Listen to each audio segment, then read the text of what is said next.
नमस्कार, एक बार फिर से मैं आप सभी के सामने उपस्थित हूं बेहद महत्वपूर्ण टॉपिक के साथ। टॉपिक हमारा जुड़ा हुआ है हिंडनबर्ग रिपोर्ट से। जब से ये हिंडनबर्ग रिपोर्ट आई है, हर जगह इसकी चर्चा हो रही है, राजनीतिक उथल पुथल मची हुई है। आखिर इस रिपोर्ट में ऐसा क्या था? यहाँ पर बताया जा रहा है कि अडानी ने अब तक का देश का सबसे बड़ा घोटाला किया है। उन्होंने ऑफशोरिंग के जरिए अपने जो शेयर्स थे उनके प्राइस बहुत ज्यादा बढ़ाए हैं और इसमें जो इन्वॉल्व हैं वो इस टाइम सेबी चीफ भी इन्वॉल्व हैं। देश की इतनी बड़ी संस्था है वो इसमें इन्वॉल्व है। यहाँ पर बताया जा रहा है कि जो अडानी है उन पर 1 साल पहले हिंडनबर्ग ने रिपोर्ट पेश करी थी और उसमें उन्होंने सबूत के साथ कहा था कि जो अडानी है अपने शेयर्स को मैनिपुलेट कर रहे हैं, देश में घोटाला कर रहे हैं, फिर भी इस पर कोई एक्शन नहीं लिया गया। आप सभी की इस पर क्या राय है, मैं अवश्य जानना चाहती हूँ कि इतना बड़ा घोटाला बिना किसी राजनीतिक समर्थन के बिल्कुल भी नहीं हो सकता है। आज के टाइम में जितने भी बड़े प्रोजेक्ट्स हैं आप देखिए अडानी के पास है, ठीक है। वो अडानी प्रोजेक्ट्स चला रहे हैं, बहुत अच्छे से चला रहे हैं। जो अडानी के प्राइस हैं वो आसमान छू रहे हैं, लेकिन ऐसे अचानक से आप देखो कि कैसे इतने ज्यादा प्राइस हाइक हो सकते हैं। तो इसके लिए हमें समझना पड़ेगा जो हिंडनबर्ग की रिपोर्ट आई थी 1 साल पहले की वो, और इसके बाद अब समझेंगे अब जो रिपोर्ट में यहाँ पर आरोप लगाए जा रहे हैं वो सेबी चीफ के ऊपर लगाए जा रहे हैं। देखिए रिपोर्ट क्या है और क्या चीज़ें उसको हम डिटेल में समझेंगे, क्या टर्म होते हैं इसको भी हम जानेंगे। साथ ही साथ आपके व्यूज़ यहाँ पर बहुत ही ज़्यादा महत्वपूर्ण हो जाते हैं कि देश में ऐसा घोटाला हो रहा है फिर भी उस पर कोई एक्शन नहीं लिया जा रहा है। आखिर प्रेजेंट गवर्नमेंट कर क्या रही है, ठीक है। इसी के साथ शुरुआत करते हैं टॉपिक की। मेरा नाम है प्राची मिश्रा और संस्कृति IAS के इस प्लेटफॉर्म पर आप सभी का स्वागत है। इससे पहले हम शुरू करें, आपके लिए एक न्यूज़ है कि यूपीएससी एंड पीसीएस में आपको 75% का डिस्काउंट दिया जा रहा है। तो जो भी बच्चे इसमें ज्वाइन करना चाहते हैं जल्द से जल्द ज्वाइन कर सकते हैं। 10 से 17 अगस्त तक ये ऑफर रहेगा और इसके तहत ये सभी कोर्सेज आपको उपलब्ध होंगे। न्यूज़ क्या थी? न्यूज़ थी SEBI its chief spouse others deny Hindenburg report allegation. यहाँ पर ये कहा गया था कि जो सेबी चीफ हैं उन्होंने खुद यहाँ पर शॉर्ट सेलिंग फर्म में पैसा लगा रखा है और चीफ इसमें खुद ही इन्वॉल्व है। हाल ही में अमेरिकी शॉर्ट सेलिंग फर्म हिंडनबर्ग ने अपनी नई रिपोर्ट में दावा किया है कि सेबी चीफ के पास अडानी ग्रुप के जरिए पैसे की हेरा फेरी स्कैंडल में इस्तेमाल की गई अस्पष्ट ऑफशोर जो कंपनी है उसमें इनकी आइडेंटिटीज है। अभी समझ लेते हैं कि ये जो आरोप लगाए थे 1 साल पहले वो क्या थे। मान लीजिए ये है अडानी, ठीक है, और अडानी ने आपकी मॉरिशस जैसी कंट्री, जिसको क्या बोला जाता है, टैक्स हेवन बोला जाता है, कई ऐसी कंपनीज हैं जहां पर टैक्स आपका बहुत कम है या तो फ्री है, उन कंपनीज में अपनी कुछ शेल या ऑफशोर कंपनी बना रखी है। मान लीजिए ये वो कंपनीज हैं जिसको अडानी ने बोला है कि फॉरेन से पैसा मेरी कंपनी में इन्वेस्ट किया जा रहा है, और ये जो फॉरेन में कंपनी है इसको रेगुलेट कौन कर रहा है? इनके भाई जिनका नाम है विनोद अडानी। इन कंपनी में इन्वॉल्व कौन है? विनोद अडानी, ठीक है, जिन्होंने फॉरेन में कंपनीज बना रखी हैं। अब इनके प्राइस कैसे बढ़ेंगे अडानी के? अडानी कहते हैं कि फॉरेन से हमारी कंपनी में पैसा इन्वेस्ट किया जा रहा है, ठीक है, जिसके थ्रू इनके प्राइस बढ़ते हैं। जब देखेंगे कि अडानी बूम कर रही है तो सरकार भी इनको क्या करेगी? प्रोजेक्ट्स देगी। आम जनता जो है वो अडानी के शेयर्स खरीदेगी क्योंकि इनके प्राइस बढ़ रहे हैं, प्रॉफिट यानी कि जनता को ज्यादा मिलेगा। लेकिन बढ़ कैसे रहे हैं ये मैं समझाती हूँ। देखिए ये क्या कहते हैं, फॉरेन से हमारे पास पैसा आ रहा है, अडानी के पास जो पैसा है वो अपनी इस पैसे से ये सेल कंपनियां क्रिएट करती है। ये सेल कंपनी चलाता कौन है? इनके भाई विनोद अडानी। ये सेल कंपनी कुछ करती नहीं है, ना ही इनका कोई बहुत बड़ा मतलब बिजनेस है, ऐसा कुछ भी नहीं है। ये सिर्फ इन्होंने बनाए हैं अपने शेयर्स को बढ़ाने के लिए। इनको रेगुलेट कौन कर रहा है? इनके भाई रेगुलेट कर रहे हैं।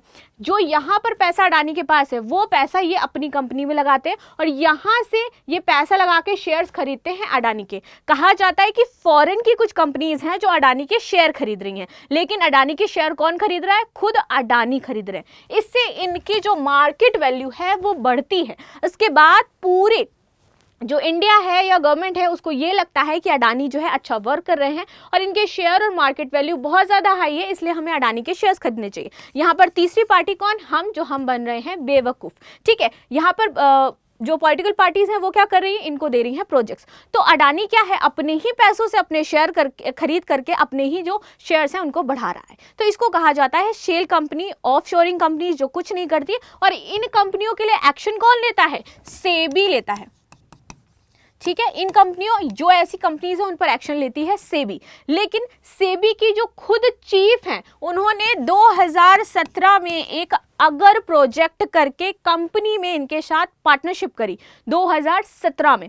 ये जो अडानी वर्क कर रहा है इस तरीके कंपनीज का 2015 से इसको रेगुलेट कर रहा है। 2015 से ये सारे काम किए जा रहे हैं अडानी के द्वारा, जो कि इनके भाई लोग संभालते हैं। ठीक है, 2017 में जो सेबी की चीफ है वो यहाँ पर कंपनी बनाती है इनके साथ। 2022 में क्योंकि वो यहाँ की सेबी की चीफ नियुक्त हो गई थी तो इन्होंने जितना भी अपने नाम का जो भी कंपनी वगैरह थी वो ट्रांसफर कर दी अपने हस्बैंड के नाम पर, दिखा दिया कि मेरे हस्बैंड की फॉरेन में कंपनी है। लेकिन वो कंपनी कहां पर थी, जो अडानी का जो आप देखोगे सेल कंपनी है इसी में इनकी एंटिटी थी और इन्होंने इसमें इन्वेस्ट कर रखा था, लगा रखा था, और यही इन पर आरोप लगाए गए हैं। यानी कि 2017 से सेबी चीफ खुद इसमें इन्वॉल्व थी। इस तरीके से ये अपने शेयर के प्राइस बढ़ा रहे थे। बेवकूफ कौन बन रहा था, आम जनता यानी कि हम। तो अब आपको ये सारी चीजें क्लियर हो गई होंगी कि कैसे ये मार्केट में हेराफेरी कर रहे थे। ये दिखा रहे थे कि फॉरेन की बड़ी बड़ी कंपनियां मेरे शेयर्स में इन्वेस्ट कर रही हैं, जबकि ये खुद अपना पैसा फॉरेन भेजते थे और फॉरेन से पैसा यहां लगाते थे। अब एक इंपॉर्टेंट चीज मैंने बोला, tax haven company which is Mauritius. Mauritius में ही इन्होंने ये अपनी कंपनीज क्यों बनाई? रीजन ये था कि मॉरिशस आपकी एक टैक्स हेवन कंट्री हो जाती है जहां पर टैक्स बहुत कम लगता है या फिर जीरो के बराबर लगता है, उनको हम कहते हैं टैक्स हेवन कंट्रीज। यहां पर अब देखिए, अगर इनकी 100 करोड़ की कंपनी है और ये वहां से यहां इन्वेस्ट करते हैं तो यहां पर जो टैक्स है ना वो बहुत कम लगेगा या फिर ना के बराबर जीरो लगेगा। तो इनका पैसा यहां पर बचेगा, प्लस यहां पर इनको जो इधर पैसा ये लगा रहे हैं इसका लोग देख करके इनके और शेयर खरीदेंगे, यानी कि इनकी प्राइस बढ़ती जाएगी, बढ़ती जाएगी और बढ़ती जाएगी। ये होगा। अभी यहाँ पर जो पूरा एनालिसिस किया गया, ये चीजें देखी गई, तो अडानी की 7 ऐसी कंपनियां हैं जिनके शेयर अचानक से 85% तक बढ़ गए थे पिछले 2 साल में। रीजन ऑफशोरिंग थी। ठीक है, तो इस तरीके से इन्होंने अपना पैसा बचाया फॉरेन में भी और इन्होंने अपना पैसा बचाया इंडिया में भी और इन्होंने बेवकूफ बनाया हमें। और ये क्या कर रहे हैं, घोटाला। लेकिन इनके ऊपर कोई भी एक्शन इसलिए नहीं हो रहा है क्योंकि इन्वॉल्व कौन है, सेबी चीफ प्लस हमारी इंडियन गवर्नमेंट। ठीक, अभी समझ में आया कि पूरा क्या घोटाला था। अब हम थोड़े से टर्म समझ लेते हैं। देखिए, ये तो सारी चीजें मैं बता चुकी। अब है ये माधवीपुरी के बारे में बात करें तो ये 2022 में, मैंने बोला ना 2017 में इन्होंने कंपनी बनाई, 2022 में इन्होंने अपनी कंपनी क्या करी, अपने हस्बैंड के नाम ट्रांसफर कर दी। रीजन इज दैट क्योंकि जब आप किसी एक पद पे आते हो तो आपकी कुछ इंपॉर्टेंट चीजें होती हैं जो आपको करनी होती हैं। तो ऐसा ही इन्होंने किया। 2022 में चीफ बनते ही इन्होंने पूरा मामला सेटल कर दिया। ठीक है, IIM अहमदाबाद से पढ़ी हैं, इसके बाद ICICI से इन्होंने अपना करियर शुरू किया एंड देन ये बड़े बड़े पद पर रही और 2017 में ये सेबी की पूर्णकालिक सदस्य बनती हैं और इसके बाद ये बनती हैं चीफ। चलो, ये था पूरा मामला, समझ में आया पूरी तरीके से। इनके और इनके हस्बैंड इसमें इन्वॉल्व थे। अब हम कुछ टर्म समझेंगे। देखिए, अडानी ग्रुप पर लगाए गए थे मनी लॉन्ड्रिंग के केस। इनके जो शेयर्स थे ये खुद इनको मैनिपुलेट करते थे। मनी लॉन्ड्रिंग की अकाउंटिंग फ्रॉड में 8 साल के दौरान इन्होंने 5 CFO बदल दिए थे। इनकी जो 7 ग्रुप की कंपनियां हैं उनके शेयर 85% अचानक से हाइक हुए थे। इनके ऊपर जो कर्ज है विच इज 2.20 लाख करोड़, जो कि इनकी कंपनी की औकात से बाहर है, जिन्होंने इतना कर्ज जो इन्होंने ले रखा है, यानी कि जितना कर्ज इन्होंने ले रखा है इतनी तो इनका प्राइस भी नहीं है कंपनी का। आगे देखते हैं, मॉरिशस और दूसरे देश में कंपनी से पैसा भेजे और उन्हीं कंपनियों से अडानी के शेयर इन्होंने खरीदे। मॉरिशस में कंपनी बनाई, वहां से पैसा इन्होंने भेजा और बोला कि फॉरेन से हमारे पास पैसा आ रहा है। ठीक है, चलो ये समझ गए। ऑफशोर फ्रॉडिंग यही होती है कि जो इंटरनेशनल कंपनीज होती हैं, ऑफशोर जो फंड्स होते हैं, वो स्पेशल सेक्टर कंपनी और नियमित आय की सिक्योरिटी में निवेश करते हैं लोग, just like a mutual fund, और निवेश किया जाता है वो, और वैसा ही इन्होंने निवेश करवाया अपनी विदेशी। यहाँ पर जो प्रॉफिट डिपेंड करता है वो प्रॉफिट होता है कि आपकी प्रेजेंट में जितना भी पैसा है, यानी कि इंडियन करेंसी कितनी है और जहाँ से इन्वेस्ट किया गया है वहाँ की करेंसी कितनी है, तो उसमें जो अप डाउन होगा वो आपका बीच का प्रॉफिट डिसाइड करेगा जहाँ से इन्वेस्टमेंट किया गया है। यानी कि यदि भारत का रुपया ज्यादा है और मॉरिशस का पैसा कम है तो उस अकॉर्डिंग जितना भारत बूम करेगा उतना मॉरिशस की कंपनी को पैसा मिलेगा। इसलिए इन्होंने मॉरिशस में क्या बनाए, अपनी कंपनीज बनाई। चलो आगे देख लेते हैं ऑफशोर बैंकिंग क्या होती है। ऑफशोर बैंकिंग यही होती है कि जितने भी आपके इंटरनेशनल जो व्यापार होता है, इंटरनेशनल जो पैसा इधर उधर किया जाता है, वहाँ पर आपकी ये बैंकिंग काम करती है।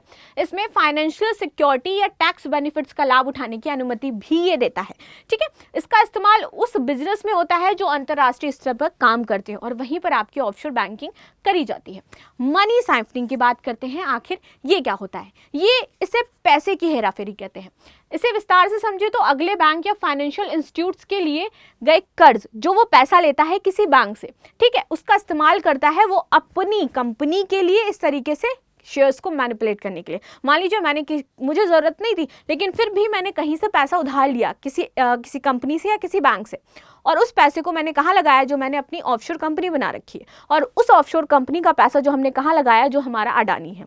तो इस तरीके से ये रेगुलेट किया जाता है पैसा, और उससे प्रॉफिट किससे मिलता है? मुझे ही, क्योंकि उससे मैंने डबल प्रॉफिट कमा लिया, ट्रिपल कमा लिया, और उसके बाद जो कर्ज है वो तो हम दे ही देंगे। चलो आगे देख लेते हैं, टैक्स हेवन क्या है। टैक्स हेवन वो कंट्री होती है जो मैंने पहले ही आपको बता दिया, जहां पर टैक्स या तो ना के बराबर लगता है या लगता ही नहीं है, which is Mauritius, Bermuda, Cyprus, Panama, ऐसी कंट्रीज हैं। और इसीलिए यहाँ पर आपकी ऑफशोर कंपनियां ज़्यादा बनाई जाती हैं, क्योंकि यहाँ पर टैक्स बिल्कुल भी नहीं लगता। चलो आगे देख लेते हैं अब हिंडनबर्ग आखिर है क्या।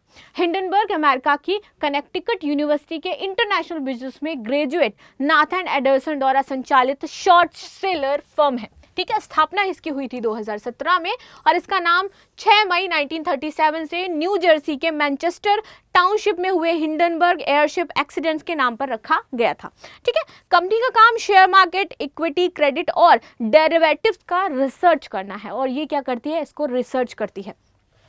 इस रिसर्च के जरिए कंपनी पता लगाती है कि क्या स्टॉक मार्केट में कहीं गलत तरीके से पैसे की हेराफेरी तो नहीं हो रही है।